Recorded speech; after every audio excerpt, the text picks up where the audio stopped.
시청자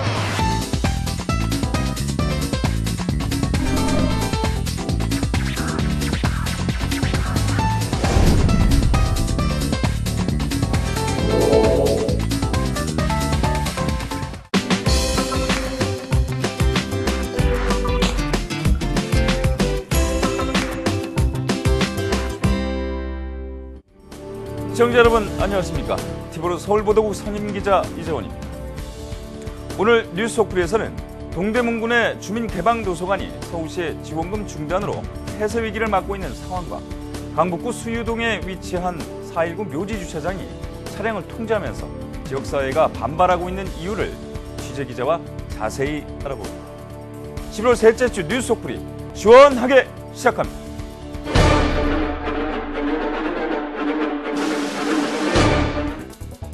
서울시가 내년부터 주민에게 도서관을 개방하는 사업 지원금을 끊을 계획이어서 해당 도서관 개방 사업 자체가 중단될 위기에 놓였습니다. 서울시는 예산 부족과 타기관과의 형평성 문제를 들어 예산 지원을 중단한다는 계획입니다. 지난 2004년부터 주민에게 개방해온 동대문구 도서관은 중학교 2곳으로 인근 주민들은 사업 중단 반대 서명운동에 나섰습니다. 스튜디오에 동대문구를 출입하는 김진중 기자 나오고 계십니다. 안녕하십니까? 안녕하십니까? 요즘 동대문구는 주민개방 도서관이 다시 폐쇄한다고 그래서 굉장히 시끄럽다고요. 이 주민개방 도서관 이게 무슨 사업인가요? 정확하게 명칭을 말씀드리자면 학교 도서관 운영 지원 사업입니다. 2004년부터 시작된 사업인데요. 당시에 공공도서관의 수도 많이 적고 한 상태여서 학교 도서관을 개방을 해서 시민이나 주민들이 함께 이용할 수 있도록 한다라는 취지였습니다. 그래서 도서 열람이나 대출, 문화 프로그램과 같은 것들을 학교 도서관에서 운영을 하면서 함께 주민, 시민들이 이용할 수 있도록 한 것이고요. 처음에는 서울시에서 의욕적으로 서울 시내 25개 자치구 45개, 50여 개 도서관에서 이 학교 도서관 개방을 운영을 해왔는데요. 이후에 점점 예산이라든가 규모가 축소되어지면서 2015년 현재는 16개 자치구 28개 도서관에서 운영이 되고 있습니다. 동대문구에서는 성일중학교하고 장평중학교가 주민 개방형 도서관으로 운영이 되고 있는데요. 한 2006년, 2007년부터 개방을 해왔기 때문에 거의 10년 가까이 운영이 되어 왔는데 오랫동안 했네요. 그렇죠. 근데 올 11월 말이면 이 운영이 끝나게 됩니다. 종료되기 때문에 좀 문제가 불거지게 된 거죠. 좀 선정되는 기준 자체가 좀 궁금합니다. 그러니까 처음에 이게 주민에게 개방하는 학교 같은 경우는 어떻게 선정을 하고 또 이제 성일중학교라든가 장평중학교 같은 경우는 동대문에서 어떤 기준에 맞춰서 선정이 됐는지 좀 궁금한데요. 우선은 이 개방형 도서관으로 운영이 되기 위해서는 학교 도서관 근교에 인근에 공공도서관이나 작은 도서관이 없어야 됩니다. 그러니까 이용하고자 하는 그 시민, 주민들은 있는데 수요는 있는데 공공도서관이 없다라면은 좀 주변에 마련을 해줘야 하잖아요. 그런 그러니까 인프라가 역할을, 없는 곳에 이제 주민 개방하는 이런 사업들을 좀 펼친다 이런 개념인 거군요. 그렇죠. 그러니까 그 성일중학교하고 장평중학교 사례를 지도를 보면서 좀 설명을 드릴게요. 이 제기동에 있는 성일중학교를 먼저 보면요.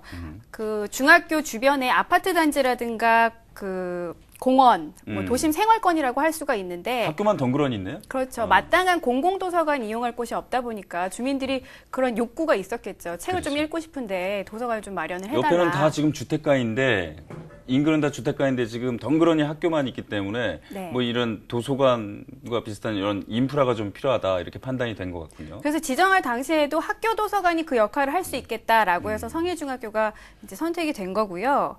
이제 다른 장안동에 있는 장평중학교를 좀 보면 장평중학교 역시도 인근에 학교나 아파트 단지가 이제 형성이 되어 있지만 이제 지도를 좀 보실까요?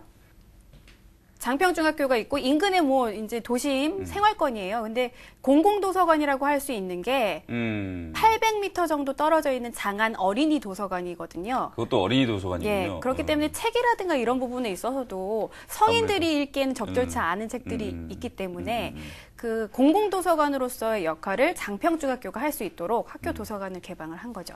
그러니까 아무래도 이제 주민들이 좀 편하게 이용할 수 있는 부분들 그런 것들이 없다 보니까 요 장평중학교, 성일중학교 있는 인근은 그런 인프라가 좀 부족했기 때문에 이 두 곳을 네네. 선정을 했는데 최근 들어서 이곳이 이제 폐쇄 위기를 맞으면서 주민들 반발이 좀 있는 거고요.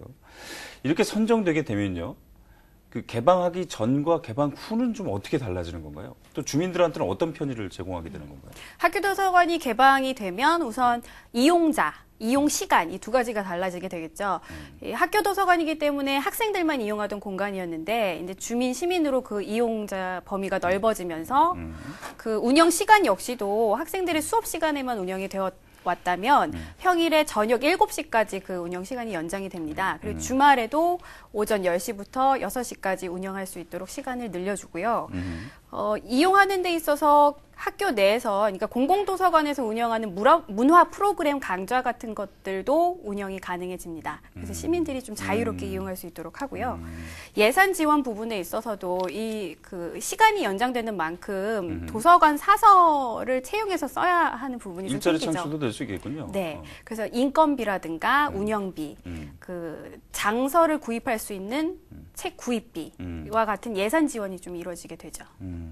이 얘기를 들어보면 굉장히 취지가 괜찮아요. 그러니까 지역의 어떤 도서관 같은 인프라를 구축하는 것이고 또 거기엔 뭐 인력이 많지는 않겠지만 또 인력도 창출할 일자리도 창출할 수 있고 굉장히 취지가 좋은데 서울시가 갑자기 중단한 이유가 도대체 뭐예요? 그러니까 올해 11월 말까지만 하겠다라는 것인데 제일 가장 큰 이유는 예산이 부족하다라는 부분이었고요. 그리고 공공도서관이 그 2004년 당시에 처음 시작할 때에는 47개 뿐이었지만 현재는 3배 이상 늘어나서 156개로 늘었다. 공공도서관 수가 많이 늘었다. 그리고 자치구에서도 동주민센터 내 작은 도서관과 같은 그런 도서관들을 만들고 있는 추세잖아요. 그렇게 많이 늘어나고 있는 반면에 실제 개방이 되어서 운영되고 있는 학교 도서관을 이용하는 이용자의 수는 줄어들고 있다라는 것이 이유였고요. 그리고 일부 학교에서는 이런 지원을 받지 않고도 학교 도서관을 개방하는 곳들이 있는데 지금 이런 성일중학교나 장평중학교와 같은 경우는 개방을 하면서 예산 지원을 받잖아요. 그러니까 예산 지원을 받지 않는 학교와 형평성에서 어긋난다. 때문에 전체적으로 이 사업에 있어서는 종료하는 게 맞겠다라는 게 서울시의 목소리였습니다. 도서관이라는 건 공공성을 다분히 갖고 있는 건데 장사를 하는 것도 아니고 이용객이 줄어든다고 해서 예산 지원을 끊는다. 모르겠습니다. 좀 이해가 안 되는 부분들도 좀 있고요. 뭐 이용객이 없으면 뭐 책 읽지 말아야 됩니까? 자치구마다 조금 다를 텐데 그러면 동대문구에서는 이 주민에게 이제 개방을 하기 위해서 도서관을 개방하기 위해서 지원하는 그 예산들이 있었잖아요. 네네. 이게 어떤 식으로 좀 구성이 됐었죠? 전체적으로 이 학교 도서관 개방 운영에 대한 예산은 서울시와 자치구가 50대 50으로 절반씩 부담을 합니다. 2004년에 시작될 당시부터 절반씩 부담을 해왔는데 이제 시간이 흐를수록 예산 부족을 느끼다 보니 서울시에서 지원하는 액수가 많이 적어졌다라는 게 서울시와 자치구에서 똑같이 설명하는 부분입니다. 그래서 지금 올해 2015년 상황만을 보자면요. 인건비하고 운영비를 따지면 최소 한 달에 2,400만 원 정도의 예산이 필요로 하는데 서울시에서는 910만 원을 지원을 했고요. 그 학교 한 곳당 910만 원을 지원을 했고 동대문구의 경우는 그 도서관 한 곳당 1,500만 원의 예산을 부담을 했습니다. 그렇게 해서 총 2,410만 원 정도의 예산을 그 학교 도서관 한 곳에 지원을 하게 된 거죠. 그런데 이게 2015년 11월 말에 종료가 되기 때문에 서울시에서 지원하는 예산 지원은 이제 끊기게 됩니다. 그래서 동대문구에서 내년에 2016년 관련 예산으로 전체 3천만 원의 예산을 편성해 둔 상태거든요. 그러니까 올해하고 같은 규모로 도서관 한 곳당 1,500만 원씩 해서 2곳 해서 3천만 원의 예산을 우선 책정을 해뒀는데 이 역시도 이제 그러니까 예산 심의가 끝난 게 아니라 시작도 안 했거든요, 아직. 그러니까 지금 이게 확보가 돼 있다, 확실히 확보가 되어 있다라고 보기는 어려운 상황입니다. 그러면 지금 뭐 확보가 돼 있다, 어렵다 이거 자체가 사실 뭐 서울시에서 지금 예산을 끊으니까 동대문구에서는 이만큼의 예산을 지금 마련해 뒀는데 사실상 부족하기 때문에 주민 개방 사업이 계속 가지는 힘들 수도 있다. 뭐 이렇게 지금 봐야 되겠네요. 그렇죠. 어떻게 보면. 예. 알겠습니다. 이 가뜩이나 요즘 독서율이 떨어지기 때문에 도서관 같은 인프라가 많으면 좋은 거 아니겠습니까? 게다가 학교가 개방을 한다면 또 지역민들과도 교류가 이루어지기 때문에 그것 또한 좋을 텐데, 자, 위에서 안 한다고 하니까 우리도 안 하겠다는 식의 행정, 과연 주민들을 위한 행정인지 다시 한번 생각해 봐야 될 것 같습니다. 수고하셨습니다.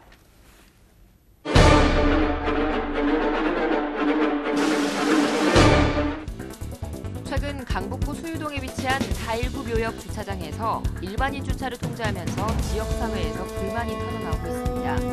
하루 300액이 얼마 되지 않는 상황에서 통제하는 것은 가뜩이나 인근 주차장이 협소해 불편을 겪는 주민들에게 이중고를 안겨주는 것이라는 주장입니다.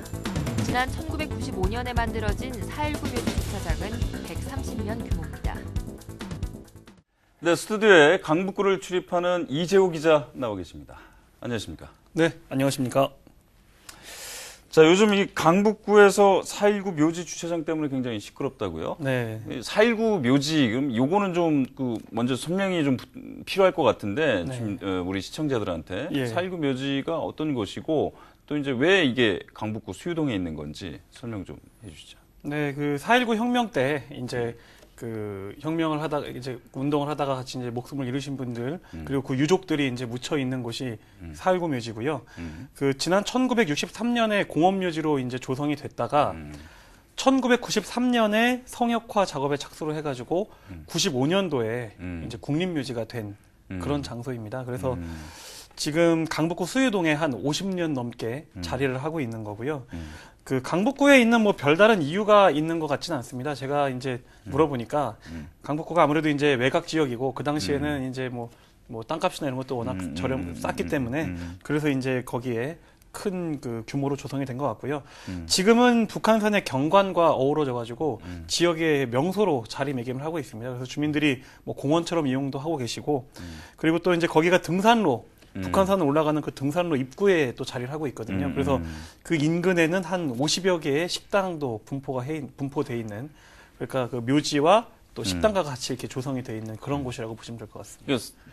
그 말이 이제 그 유동인구가 굉장히 많고 네. 차량이 굉장히 소통이 많다. 그렇죠. 이렇게 예. 얘기를 할 수가 있을 것 같은데 네네. 지금 이게 문제가 되고 있는 것이 주차장을 통제하면서 지금 문제가 발생하고 있는 거 아니겠습니까? 네. 주차장 왜 통제하고 있는 겁니까? 그러니까 지금 이게 국립묘지가 된 그 1995년 이후에 한 번도 차량을 통제한 적이 없거든요. 그러니까 그동안 한 20년 정도는 그 묘지 주차장에다가 누가 차를 대더라도 통제를 하지 않고 무료로 자유롭게 이렇게 통제를 차량 주차를 할 수 있었는데 갑작스럽게 이렇게 차량 통제를 하게 된 이유를 관리소 측은 이제 그 4.19 묘지에 참배를 하러 오시는 분들이 계실 거 아니에요. 그분들이 이제 자신들이 참배를 하러 주차를 하러 왔는데 주차를 하는 건데 이제 기존에 참배를 하지 않는 사람들이 그냥 마구잡이로 주차를 하다 보니까 오히려 이제 참배객들이 피해를 봤다. 그래서 뭐 행사나 이럴 때 참배객들이 주차를 하셔야 되는데 주차를 못하는 이런 경우가 발생을 해가지고 뭐 민원도 제기가 됐고 그래서 이제 그 관리소 측은 그 묘지법이 있더라고요. 국립묘지법이 있는데 거기에 이제 참배객들의 어떤 그 원활한 그런 그 참배를 위해서는 뭐 주차나 차량 통제 같은 것이 가능하다, 할 수 있다라고 나와 있더라고요. 그래서 그 조항에 근거를 해가지고 지금 국립 4.19 민주묘지는 차량 통제를 하고 있다. 이렇게 설명을 지금 하고 있습니다. 진짜 궁금한 거는요. 그걸 어떻게 통제한다는 거죠? 그러니까 참배객이랑 일반 주민이랑 네. 식당을 찾아온 사람들이랑 아니면 등산을 위해 차량을 대는 사람들이랑 그걸 어떻게 구분한다는 것이 전 도통 이해가 되질 않거든요. 네, 저도 사실 도대체 참배객인지 어떻게 알지? 라는 그 궁금증이 가장 먼저 들었는데요. 이 참배객이라고 왜 붙이고 다니는 거 그렇죠. 아니잖아요. 그런 것도 아니고요. 무슨 국가유공자증이 있는 것도 아니고 이분 그 참배객들한테는 그 사실 그 관리소 측에서도 참배객을 구분하는 거는 불가능하다. 그러니까 이제 차를 타고 들어갈 때 어떻게 오셨어요? 그래갖고 예 저기 참배하러 왔습니다라고 하면은 일단 들여보내주더라고요. 특별한 뭐 확인 절차는 없고요. 그래서 이제 참배를 하러 왔다고 하면은 2시간 동안 그 주차장에 주차를 허용해 주는데 이제 이분들이 이제 하는 조치라는 거는 2시간 동안 주차를 하면서 그 묘지 바깥으로 못 나가게 하는 거예요. 들어오신 분들은. 그러면 참배객이 맞겠다라고 판단을 하는 거죠. 그러니까 만약에 식당을 뭐 인근의 식당을 이용해야 되거나 등산을 가야 되면 묘지 밖으로 나가야 되잖아요. 그러니까 그 나가는 걸 통제하더라고요. 그러니까 2시간 동안 주차를 허용해주고 2시간이면은 참배는 충분히 할 수 있지 않느냐. 그러니까 그 참배만 하고 돌아가라라는 취지로 지금 그렇게 이제 통제를 그런 식으로 하고 있습니다. 그럼 인력을 배치해 가지고 하는 건가요? 지금 정문 앞에 공익근무요원 1명하고요. 그리고 청원경찰 1명이 배치가 돼서 들어가는 차마다 이제 통제를 하고 있고, 후문도 원래는 개방이 돼 있었는데 후문이 지금 이제 철조망 같이 이렇게 해가지고 폐쇄가 돼 있더라고요. 그러니까 정문으로만 나가고 들어갈 수 있게 그렇게 지금 통제가 돼 있는 상태입니다. 이게 주차장 규모가 상당히 크죠. 몇 면이나 되죠, 이게? 이게 그 주차장 규모가 100대 이상, 뭐 버스 같은 것도 주차를 할 수 있는 그런 꽤나 큰 규모입니다. 지금 130대 정도, 130면 정도. 굉장히 크네요. 그런 그 큰 규모의 주차장인데요. 화면이 좀 준비돼 있나요? 지금 나오고 있는데요. 지금 이게 그 통제 이후의 모습인가요? 통제 이후에, 저희가 통제 이후에. 텅 비어 있네, 텅. 지금 저 이제 사이드, 그러니까 옆쪽만, 양쪽 끝에만 좀 차가 돼 있고, 가운데 넓은 공간이 완전히 텅 비어 있는 그런 상태라고 보시면 됩니다. 왜 이렇게 놀리고 있는 거예요, 그거를? 도통 이해가 되질 않는데. 네. 이게 주민들이 저런 거 보면 굉장히 화가 날 것 같아요. 평상시엔 자유롭게 이용하고 또 이제 그쪽이 특히나 이제 주차 시설이 굉장히 부족한 곳 아니겠습니까? 그렇죠. 식당도 굉장히 많고요. 그러다 보면 그런 시비라든가 이런 것들이 갈등 관계가 생기는데 이것마저도 이렇게 뺏어 버리면 저렇게 통통 놀고 있으면 그거 보면 분통 터질 거 아니에요. 그렇죠. 안 그래도 지금 주민들이 반응이 매우 좋지가 않습니다. 만약에 이제 매일매일 참배객들이 많이 찾아오셔서 주차장이 정말 막 꽉꽉 들어차는 상황이라면 당연히 주민들도 이해를 할 수 있는 건데, 아까 보셨지만은 텅 비어 있잖아요.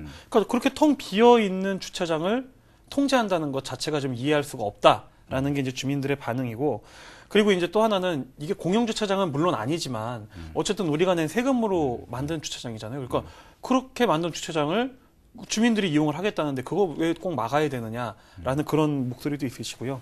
그리고 이제 아까 말씀하셨듯이 거기가 이제 산 밑이고 이제 그 뭐 도로나 이런 것들이 다 넓지가 않아요. 그래서 공용 주차장도 없고 거주자 우선 주차장도 없는 그런 동네입니다. 거기가. 그래서 이제 거의 주차할 공간이 없다고 보면 될 것 같은데, 그래서 이제 주민들이 유일하게 이용했던 데가 거기였거든요. 근데 이 묘지 주차장까지 통제를 해버리니까 아무래도 주민들은 좀 다시 개방을 해달라는 그런 요청을 지금 하고 있는 상태입니다. 게다가 인근에 지금 아까 전에 말씀하셨지만 식당만 50개가 넘게 있기 때문에 뭐 거기에 대한 또 고통도 만만치 않을 것 같아요. 식당가들은 지금 뭐 주민들보다 더 큰 지금 또 철퇴를 맞은 그런 기분이라고 하는데요.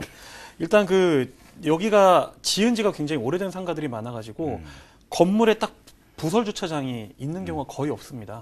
그러니까 자연스럽게 이제 손님들이 차를 몰고 오시면, 근데 또 차를 많이 갖고 올 거 아니에요, 거기가. 뭐 이제 등산하러 오시는 분들이나 이렇게.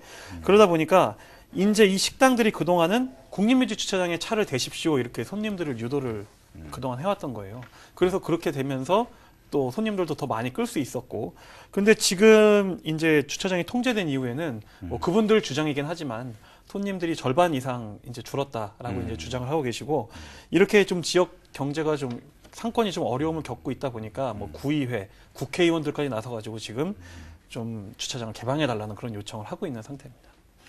이 4.19 묘지도 결국 국민들 세금으로 만드는 것 아니겠습니까? 그런데 이걸 가지고 130명이나 되는데 이 주차장을 노린다는 게 도대체 말이 되는지 좀 이해가 되질 않고요.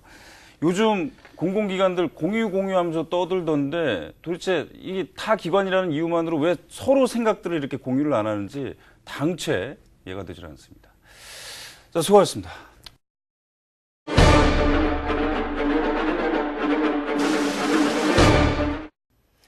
이번 주 지역신문의 헤드라인을 살펴보는 지역 속풀이 시간입니다. 노원구의 노원신문은 일면 톱으로 서울시 정책으로 노원구가 시범적으로 우선 시행하겠다고 한 불법 현수막 수거제에 대해 다뤘습니다. 이 골자는 자치구내 불법 현수막을 주민이 직접 걷게 하는 겁니다. 1인당 하루 10만 원, 월 200만 원 한도의 보상금을 책정하게 됩니다. 불법 현수막이란 공식 현수막 게시대 외에 걸린 모든 현수막을 말합니다. 인력 부족으로 자치구에 골칫거리인 불법 현수막을 뿌리 뽑고 일자리 창출도 해 2마리 토끼를 잡겠다는 의도입니다. 동주민센터별로 3명에서 5명의 주민을 모집해 안전수칙을 교육한 다음 바로 현장에 투입한다는 계획입니다. 대상은 20세 이상 해당 동 주민이면 누구나 참여가 가능합니다. 장당 2,000원으로 월 200만 원까지 받을 수 있습니다.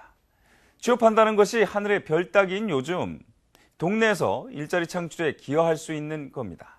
게다가 주민들은 자기 동네 지리에 밝은 만큼 구석구석에 있는 현수막을 색출할 수 있어 동네 미관에 기여하는 바가 클 것으로 예상됩니다. 특히 불법 현수막이 판을 치는 금요일 밤부터 일요일 밤까지 기존 인력이 대처하지 못하는 시간대도 현수막 수거가 가능해졌기 때문입니다. 불법 현수막은 그동안 자치구에서는 난제 중 하나였습니다.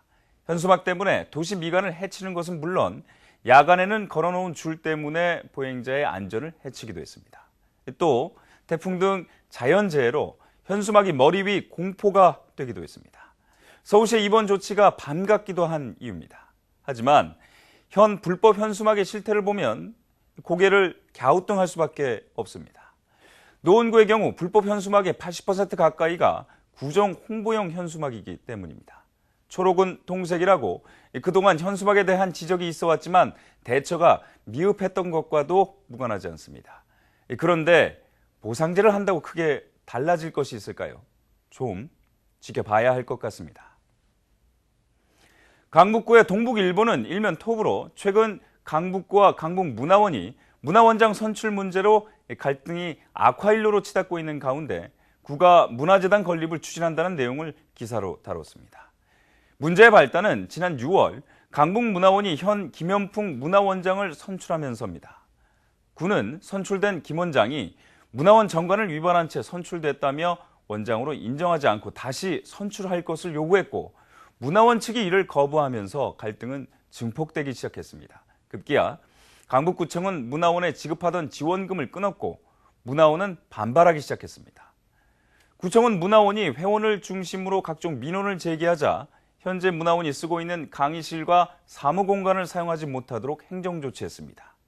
이 과정에서 문화강좌 회원 모집 공고가 문화원과 구청 양측에서 나오는 웃지 못할 해프닝도 발생했습니다.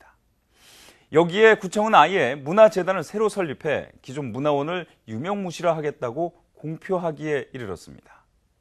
속내를 조금만 들여다보면 현 갈등이 결국 정치 싸움이라는 것을 알 수 있습니다.